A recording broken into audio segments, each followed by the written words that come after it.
ধুলো ধুলো শহর, তোমার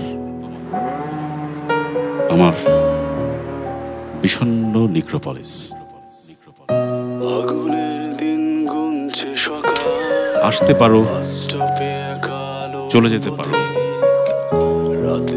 এই শহরের বিষণ্ণ ধুলোয় মিশে যেতে পারো, কিন্তু এই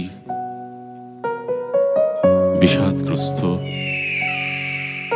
মেঘময় প্রাচীন শহর তবুও তোমাকে স্বাগত জানাবে, তবুও তোমাকে বারবার ফিরে পেতে চাইবে এই বিষণ্ণ নিক্রোপলিসে। আমার শহরে না বলা গল্পে